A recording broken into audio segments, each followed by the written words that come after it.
मुकद्दस में बड़ा मजमून है और यह मजमून हमारी जिंदगियों की बुनियाद है और हमारे ईमान का दारोमदार इस मजमून पर है।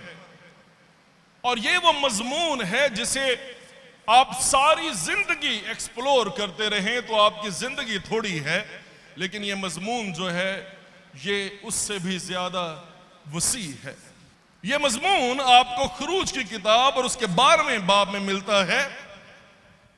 और ये मजमून जो है ये बर्रे का खून और उसके वसीले से बनी इसराइल की मुल्क मिस्र में से रहाई, ये मजमून बड़ा जबरदस्त है। और इस मजमून पर जो है हमारी सारी जिंदगी टिकी हुई है। जो बर्रे का खून है, इस मजमून की अहमियत पर अगर आप गौर करें तो बाइबल मुकद्दस में खुरूज की किताब उसके 12वें बाब के शुरू में ही ये बात खुदा ने कह दी है, ये महीना तुम्हारे लिए महीनों का शुरू और साल का पहला महीना हो। यहां से साल का आगाज होता है, यहां से जिंदगी का आगाज होता है, यहां से 1 जनवरी आती है, यहां से नई जिंदगी मिलती है, यहां से ही सारी बरकतें बहना शुरू करती हैं। आमीन। वो महीना, वो दिन, वो लम्हा है जब हम बर्रे के खून को पहचान लेते हैं। अगर आप उसके साथ साथ एक और बात पर गौर करें तो यहां पे कई हजारों बर्रे कुर्बान हुए हैं। अपने आबाई खानदान के मुताबिक हर खानदान ने एक बर्रा लेना है। और बनी इसराइल में और खुदावंद के मकसद को देखें, खुदा जो है वो बर्रों की बात नहीं करता, वो प्लूरल की बात नहीं करता, वो जमा के सीगे में इस्तेमाल नहीं करता, बल्कि वो एक बर्रे की बात करता है, वो वाहिद बर्रे की बात करता है। पढ़ें बाइबल मुकद्दस को, इन 14 आयात को, आपको बार बार एक बर्रे की बात यहां पर मिलेगी। यहां पर यह नहीं लिखा कि तुम उन्हें इस महीने की 14वीं तक रख छोड़ना, यहां पे नहीं लिखा। होना क्या चाहिए? हजारों बर्रे हैं और खुदा को यह कहना चाहिए कि तुम उन्हें उस महीने की 14वीं तक रख छोड़ना। लेकिन खुदा जो है यहां पे प्लूरल की बात करने की बजाय, जमा का सीगा इस्तेमाल करने की बजाय, उसे लिखा गया है खुदा एक बर्रे की बात कर रहा है। और अगर आप गौर करें तो खुदा के सामने हजारों बर्रे नहीं हैं, खुदा के सामने एक बर्रा है और उस बर्रे का नाम खुदावंद यीशु मसीह है। और ये बर्रा आसमान और जमीन, दुनिया के अरबों लोगों के लिए सिर्फ एक ही बर्रा है। दुनिया के सारे खानदान बहुत सारे हो सकते हैं, लेकिन बर्रा एक ही है। जिंदगियां बहुत सारी हो सकती हैं, अरबों की तादाद में जिंदगियां हो सकती हैं, लेकिन बर्रा एक ही है और उस बर्रे का नाम खुदावंद यीशु मसीह है। देखिए मेरे साथ, पहला पतरस पहला बाब 18वीं आयत से शुरू करेंगे। क्योंकि तुम जानते हो कि तुम्हारा निकम्मा चाल चलन जो बाप दादा से चला आता था, खुदा यहां पे आपके चाल चलन को ही सिर्फ क्रिटिसाइज नहीं कर रहा, खुदा सिर्फ आपके चाल चलन को ही रद्द नहीं कर रहा, रिफ्यूट नहीं कर रहा, बल्कि खुदा ये कह रहा है कि ना सिर्फ तुम्हारा चाल चलन निकम्मा है, तुम्हारे बाप दादा का चाल चलन भी निकम्मा है। कि तुम्हारा निकम्मा चाल चलन जो सिर्फ तुम्हारा नहीं है, तुम्हारे बाप दादा से चलाता था, उससे तुम्हारी खलासी फानी चीजों यानी सोने चांदी के जरिए से नहीं हुई। सुने ध्यान से, ना तो आपकी अच्छी खूबियों की वजह से, ना ही आपके बाप दादा की नेकियों की वजह से, ना ही आपकी नेकियों की वजह से, क्योंकि आपका चाल चलन जो है वो निकम्मा है, और जो आपके बाप दादा थे उनका चाल चलन भी निकम्मा था। और मखलसी और खलासी जो है, ना तो चाल चलन की वजह से, मखलसी और खलासी का दारोमदार जो है वो खूबियों की वजह से, वो नमाजों के बुर्जों की वजह से, वो नेकियों और सवाबों के ढेरों की वजह से, पहाड़ों की वजह से नहीं है। तुम्हारा निकम्मा चाल चलन, वो तुम्हारे बाप दादा का निकम्मा चाल चलन जो है उसके वसीले से नहीं, और ना ही तुम्हारे पास क्या है और तुम्हारे पास क्या नहीं है, ना ही उसके वसीले से तुम्हारी मखलसी हुई है। बल्कि अब गौर करें, उसको हाईलाइट कर लें, बल्कि एक बेऐब और बेदाग बर्रे यानी मसीह के बेश कीमत खून से। और ये जो एक बर्रा है जिसका जिक्र आपको कवर टू कवर मिल रहा है, जिसका बयान आपको पैदाइश की किताब से लेके मुकाशफा की किताब तक मिल रहा है, ये एक बर्रा जो है ये वही बर्रा है जिसके बारे में यूहन्ना इस्तबागी ने पुकार कर ये कहा था कि देखो ये खुदा का बर्रा है जो दुनिया का गुनाह उठा ले जाता है। और ये एक बर्रा जो है ये खुदावंद यस्सु मसीह है जो खुदा का बर्रा है। दुनिया के सामने हजारों बर्रे हो सकते हैं, दुनिया के सामने निकम्मा चाल चलन हो सकता है, दुनिया के सामने उनकी नेकियां और सवाब और पहाड़ हो सकते हैं, दुनिया के सामने क्या उनके पास देने के लिए है ना, सोना चांदी हो सकता है। बाइबल मुकद्दस ये कहती है सोने चांदी के वसीले से या किसी के चाल चलन के वसीले से खलासी और मखलसी नहीं है। खलासी और मखलसी हासिल करने के लिए एक ही शख्सियत के पास जाने की जरूरत है, और वो एक ही शख्सियत खुदा का बर्रा है जिसे हम खुदावंद यस्सु मसीह के नाम से जानते हैं। हालेलुया।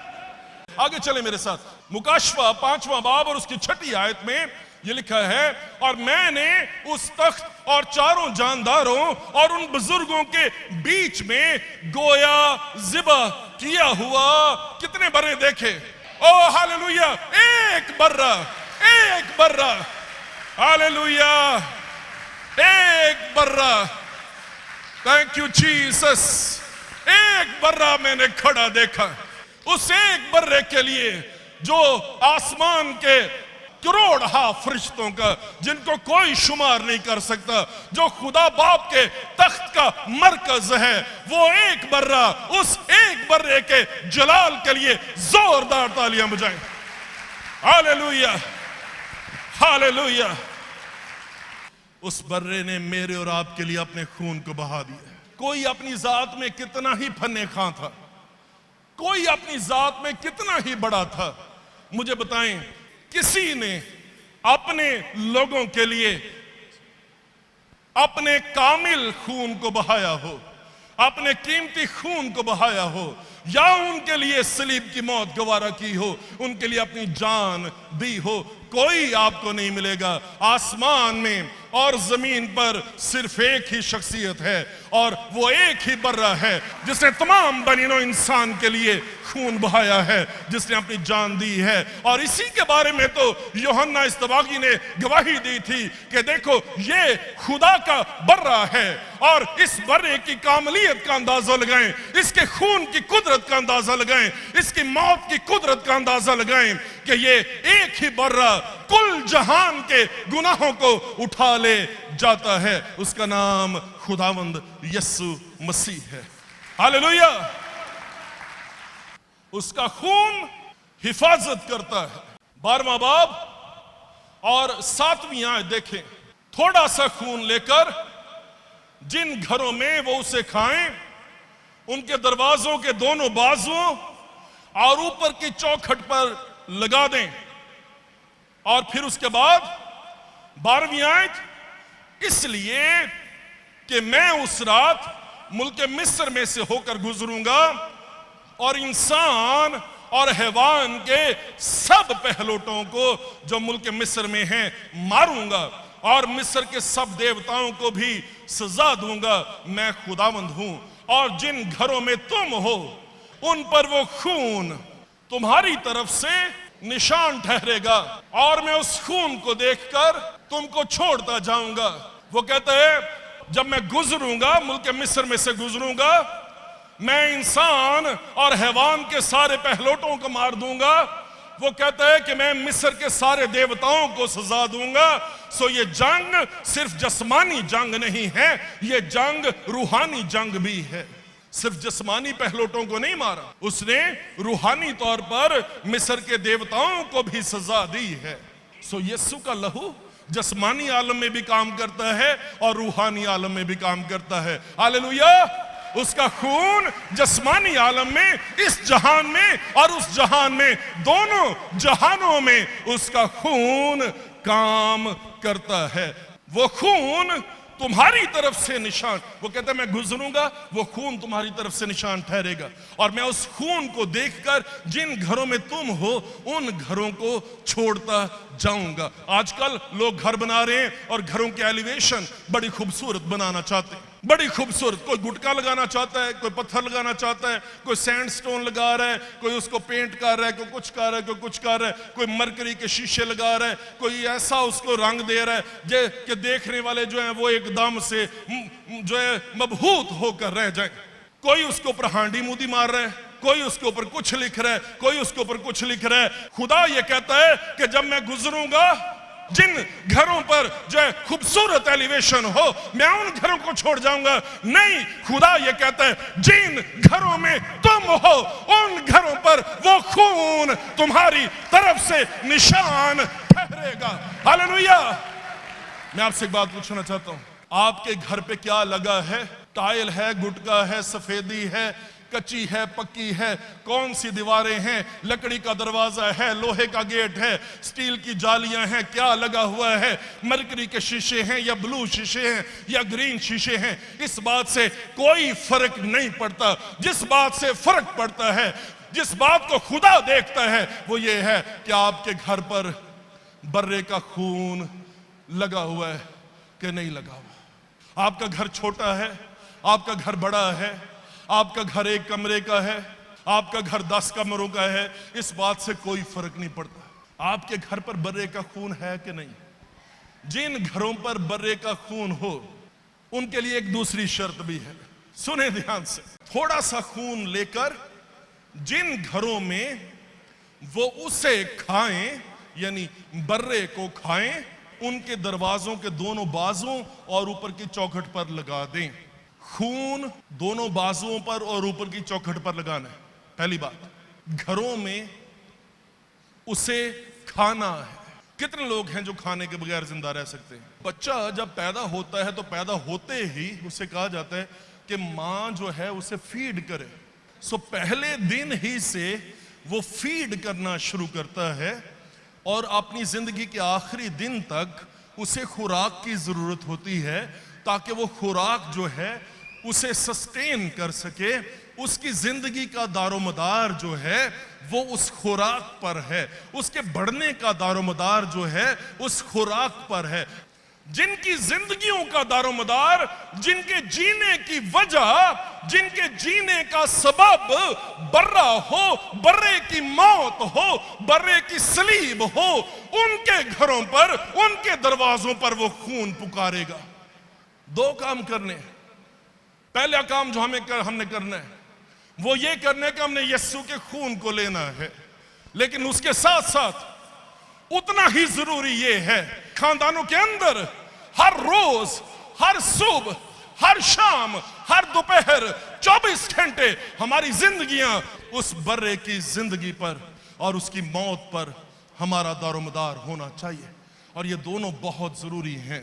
अगर बाहर खून लगा है ते अंदर बॉलीवुड चलन रहा है, अगर बाहर खून लगा है ते अंदर गाने चलन रहे ने, अगर बाहर खून लगा है ते अंदर स्टेज ड्रामे चलन रहे ने, अगर बाहर खून लगा है ते अंदर असी एक दूसरे दे वाल पुटन रहे हैं, अगर बाहर खून लगा है और अंदर गालियों की बौछारें हो रही हैं, अगर बाहर खून लगा है और अंदर जनाकारी और बदकारी है, अगर बाहर खून लगा है और अंदर बीवी अपने शौहर के साथ वफादार नहीं है, अगर बाहर खून लगा है और अंदर शौहर अपनी बीवी के साथ वफादार नहीं है और उन दोनों का तलक बर्रे के साथ नहीं है, बर्रे पर उनकी जिंदगियों का दारोमदार नहीं है, इनकम्प्लीट है, नामुकम्मल है, क्योंकि अंदर जो लोग बसते हैं उन्हें ये पता होना चाहिए खुदावंद यीशु मसीह तेरे बगैर हम जिंदा नहीं रह सकते। इतनी बड़ी निजात से गाफिल रहकर हम क्यों कर बचेंगे।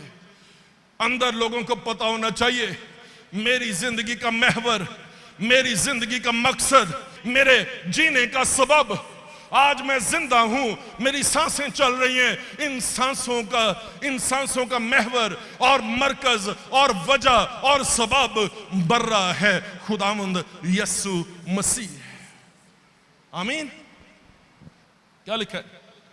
और थोड़ा सा खून लेकर जिन घरों में वो उसे खाएं, मरकजियत, सबब और वजह यीशु मसीह है।